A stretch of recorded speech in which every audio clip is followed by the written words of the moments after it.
Hello, beloved Philippines, and hello to the world. Ayan, andito po kami, paras po kami nakamask, at saka po may gloves po kami. Pupunta po kami sandali sa tindahan, may bibili na kami ni Daddy Mar, at saka sa bank. So, I try my best na makapag-video kami, kasi medyo hindi po dito madaling mag-video sa labas. Hintayin po ninyo ang susunod naming vlogs. At ito ay may kaugnayan dito sa labas, sa aming paglabas. Yan na po si Daddy Mar. Palabas na po kami. So, ito po yung labas ng apartment namin. Mga binilad ng mga Pilipino. Yan. Ito po ang aming room. Number 8. Okay. Dad. Oh, may initan din ako sa wakas. Thank you, Lord God. Ingatan mo po kami sa aming paglabas. O, ayan po si Daddy Mar. May dilbit na basura. Actually, saka lang ako naiinitan kapag mamamalengke kami. Ayan. Okay. Ito yung labas. Ako na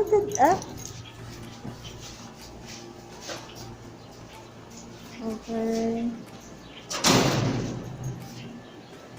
Halos lahat po ng naupa dito, mga Pilipino, kasi malapit lang kami sa hospital. So,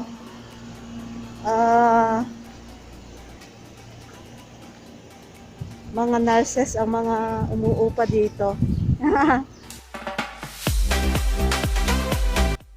Dito po siya nagpapark kasi ito, lahat, ang daming mga nakapark dyan, mga nakatira dito sa apartment. Okay. So, kailangan talaga, magsiset belt ka kasi hindi naman, kahit naman talaga, walang penalty, kailangan mag-seat belt ka. Kasi, yon, makakabuti yung para sa atin, for our safety. Okay. Malapit lang naman kami, actually, pwede mo nga lakarin, kaya lang, syempre, yan yung apartment namin, yan. Parang square na yan. Military hospital. O, military hospital, yan dyan pala si Gladys nag-work. Okay. So, napakalapit po namin sa military hospital, kaya itong mga apartment dito, halos itong compound na to, mga district na to, halos mga Filipino dito ang nakatira.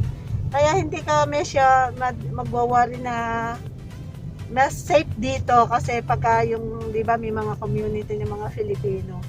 Parang nakakatakot tumira sa isang lugar dito sa Saudi na hindi kakonti lang ang mga Pilipino. Kailangan doon ka talaga titira sa mostly maraming mga Pilipino. Yan yung hospital, military hospital. Marami din kaming kakilala dyan nagtatrabaho. Yan. So, sa kabila ng stoplight na yan, doon lang naman kami magpapadala. Tapos dito sa left side na to, liliko lang dito si Daddy Mark. Dito kami mamamalengke. Paradahan na tayo. Dito na? Okay. Dito na siya. Okay. The other side lang naman po kami mamimili. Easy road. Yeah. Hintay muna tayo. Ayan, makakarating din tayo doon sa gate. Ayan. Dahil pila. Buti na lang malilim dito. At hindi na mainit.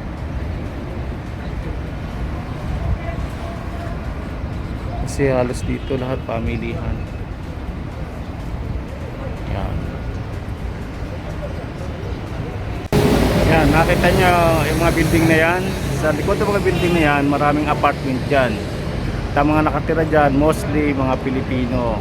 Kasi nga, itong malaking hospital na ito, ng military, dito maraming nagtatrabaho mga Pilipino. At the same time, malapit lahat ng bilihan dito. Narito lahat kasi halos walking distance lang ang mga padalahan. at saka mga bilihan mga Pilipino, mga Filipino food, mga fast food, halos nandito lahat yan. Kaya marami sa mga Pilipino ay pinipiling dito tumira sa lugar na ito. Mga Filipino school nandito rin sa lugar na ito. Kaya yan, makita nyo very busy road to. At makita nyo mga Pilipino, halos lahat ay narito. Pila sila upang magpadala kasi next week ay bakasyon na para sa Eid. So yan. Yan o, kita nyo sa Ligwayan, mga Pilipino, mga Pilipina. Kita nyo, marami silang bitbit, namimili. Dahil ngayong weekends, so bukas may pasok na naman. So after this 1 week, may pasok kami. Tapos ay bakasyon na ng Eid. So that's why everybody is busy now. Preparation for the work for tomorrow. So makikita nyo yung aming pila, mayroon silang guhit yan, no? So 1 meter distance sa pila para mayroon distansya papunta ro sa bangko yan, no? At makita nyo doon sa dulong yon, sa kabilang dulo na yon, marami din muna nakapila kasi may bangko rin doon na padalahan. So lahat sila dito nagpapadala, mostly Pilipino, iba-iba rin lahi kasi itong Indias, ito ay padalahan ng lahat ng nationality.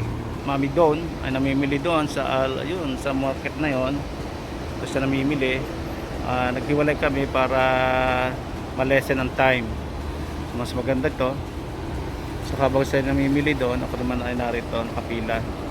So at the same time matatapos kami at mag-aantayan na lang kami. Sa hospital na yan, napakalaki niyan.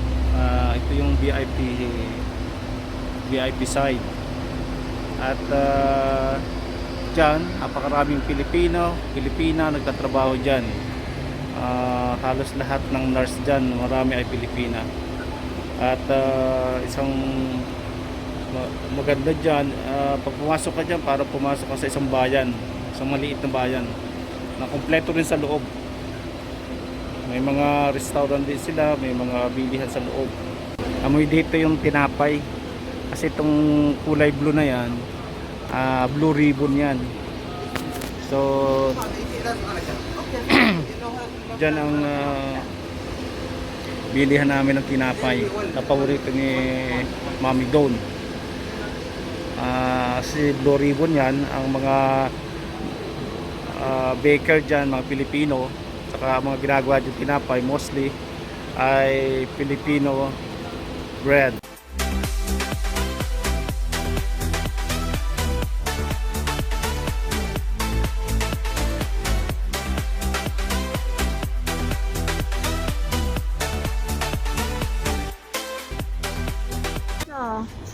Kita nyo? Yan. Yan sa may quick pay na yan, kita nyo, madami mga OFW dyan na naka-line up. Papunta sila diyan sa quick pay or diyan sa Indias kasi yun kami, mga OFW dito sa district namin, diyan sila nagpapadala. Tagal ni Daddy man. Pero parang tosta na ako sa init dito, pero okay lang. Hindi nga pala ako dapat mag-complain. Kasi once a week lang ako naiinitan. So, just enjoy the heat and be patient also. Kasi yung mga nandun sa may padala, pakita ko sa inyo. Ang init na situation ng mga OFW dun sa labas. Hintayin ko lang siya dito para madala niya itong mabantayan niya itong pinamili ko, tapos liliban ulit ako naman liliban doon sa Blue Ribbon dahil bibili ako doon ng tinapay. Tapos naka-line up ka pa rin pag pumunta ka doon. Then papunta kami dito sa way na to. Yan, pabalik na kami sa bahay namin. Diyan sa way na yan, meron din tindahan ng gulayan. Diyan ako mamimili kami ng gulay. Kasi dito sa grocery, napakamahal ng gulay. So, yun lang. Just waiting for Daddy Mar. Be patient lang, Mami Don. Yan na, nakapit na tayo. Nakapagpadala na. At, ilang pila na lang. Kabas na din si Daddy Mar. Ayan na po, ayan naka-red. Naglalakad. Daddy, ingat ka sa pagliban. Oh, ayan na po siya. So,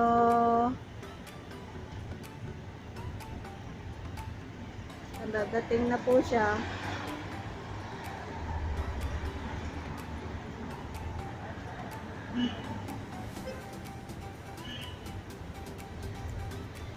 Ayan, si Mama Don.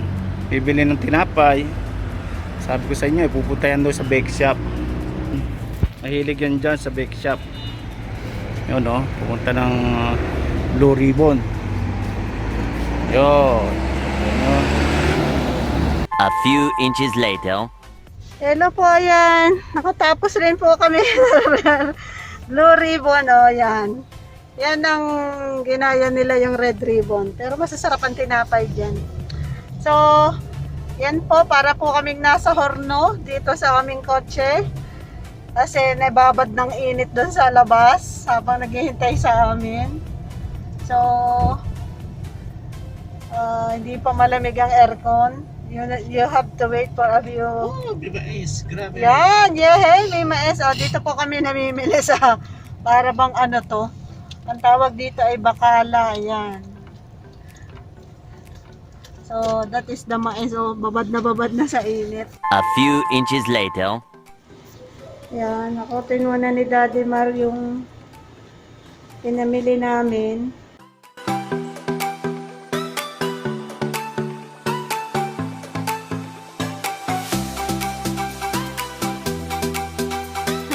Ang bigat. Sinamasalbayin ng lahat. Oh. Thanks God, kasi safe and sound. Nakabali kami ni Daddy Mar sa pamamalengke. Talagang pinakawis din kami na initan. Ang sarap sa pakiramdam. Kasi 1 week ba naman ako nakakulong dito sa loob ng bahay. Tapos, once a week lang ako nakakalabas. So, nilagay ko muna lahat na dito para makita ninyo kung ito, ano lang, samples lang ng kumbaga ito yung talagang pinaka-need lang namin. Pili ako ng hipon, tapos ng good for to lang talaga. Yung squid.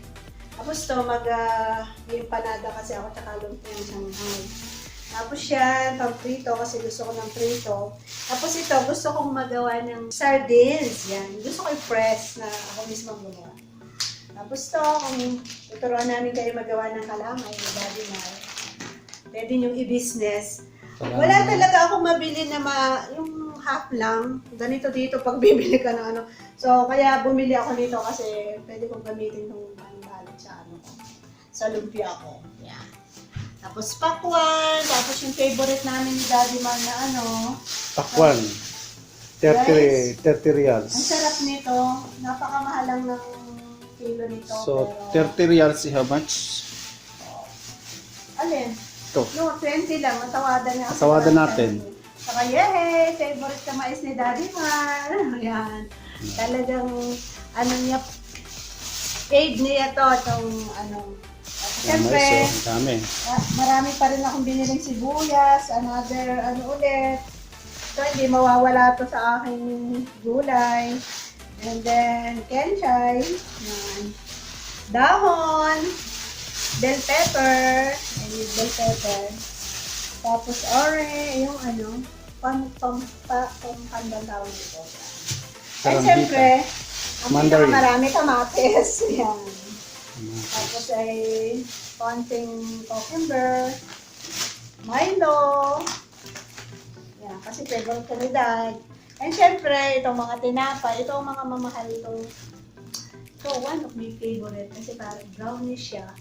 Pero dates ang kanyang Flavor. palaman. Favorite ko to. Kinakain ko ito ng isang kainan lamang. Pero ano, Kanan 7 real? 8 no, reals. 650 na. Before, nagsimula to sa 5 real. So, ayan. Ito favorite ni Daddy yan. Hindi mawawala yan sa pamimili. Kopyang onion. Oo. Saka ito, favorite din niya yan. Ito naman, favorite ko. Yung ano, macaron. Actually, marunong akong gumawa macaron, kaya lang. Macaron ba yan? Oo, yung... Yung isa ay bibili cake. mo. Oo. Tapos to, gusto ko din to yung pang dinner. Tawag dito. Dinner bread. Yeah.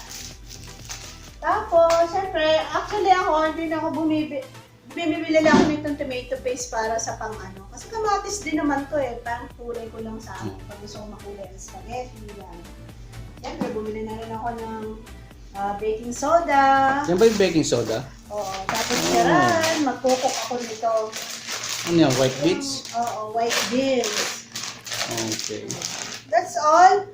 And then ito, bumili na ako ng vegetable. Actually, ang ginagamit ko talaga lagi olive oil. Pero nag-ano ko ng extra ng vegetable oil for ano, yung minsan-minsan gumagamit na din ako nito. Saka pag maramihan ang gamit ng oil. Mahal kasi yung olive oil. At saka, gagawa ako ng ano, ng pampatay na yung tuturuan ko kayo paano 30%. gumawa ng pangpatay sa cockroach. So, Yeah. abangan po ninyo yan. Yung mga ituturo sa inyo. Talagang makakatipid po kayo at very effective. So, all of them, ang mahal na kasi, nung araw, nung nandito pa sila, mga anak namin, mga bata pa sila, ano lang, ang 100, grocery lang 150 namin nga. a week, ha? 250, ano? 100. Ha? 150. 150. Maximum na yun. Maximum na? Akala ko 300. Hindi ba? 150 lang pala. Nung unang Awit dating, ngayon, at saka yun ay ano na, 1990s. ano na yung sa cart, Dad, puno na yung sa cart, ano, puno na yung sa cart. Tapos ako nga dahil 600 ang allowances natin. Ito, ang total na pinamili namin ni Daddy Mark, 275 5 reals. reals. So pag kinonvert natin sa pera natin, 3,704.25. So, ano lang to, yung mga sinabi ko sa inyo na mga talagang need lang namin. Kalimita gulay at saka Oo. prutas. Pero pagka talagang namimili kami ng ano, laging may budget kami na ng mga 400. 400. 450 per Dapat mababa nga natin kasi madami. actually gusto natin ang magtipid. budget natin ang 400 per week. So ngayon medyo nalelas na. Oo, nagbawas kami ngayon kasi ako kasi nag-diet na rin naman ako tsaka nagbawas din sila ng sweldo ngayon kaya kailangan mo magsisikip ka din ng Ihigpit ng sitron. sintron yan. Although malaki na din pera to, pwede ka naman, nasa iyo naman talaga. Itong pako na ito nasa hindi magkano kami yan? masyado talagang pagdating sa 30 times 3 nasa 400, kulang 400 to sa peso. So, ginagastusan talaga namin yung food bago yung mga ibang bagay. Kasi, ano yun eh, magbe-benefit sa'yo yung katawan mo eh. So, that's all. Okay. Tapos siya, bumili ako nito kasi sometimes sabi din ako, minsan lang ako bumili ng dilata. Paminsan-minsan lang Corned yan. beef. Pagka kasi minsan nagki-crave din kami. So, yeah. Corned Minsan-minsan. beef. Corned beef. Yan. Okay, that's all for now. I need to, siyempre, hindi mawawala ang tea. Tapos bumili din ako ng, bumili ako ng, sa Blue Ribbon ng lumpiang gulay. Kaya sa natin Blue Ribbon pa lang, sa bilihan ng tinapay pa lang, magkano pa namili mo? 90. Kasi kasama naman So 90, it's about kasama to ni Jess. higit na 1,000 peso. Yan. Okay. That's all. Thanks God for God is good and God is faithful. Hello to our viewers and subscriber. Thank you so much. At nawa ay yung hindi pa po nag-subscribe, subscribe lang po kayo sa aming vlog and thank you po so much. sa pagpapatuloy niyo sa amin sa inyong mga puso. God Naway bless lagi kayo po. manood ng mga vlogs namin. God bless po and enjoy. bless. Ingat po tayong lahat. Katulad po na lagi ko sinasabi, sa araw-araw ng ating buhay, unahin lagi natin ang Panginoon. Yes. God bless you all.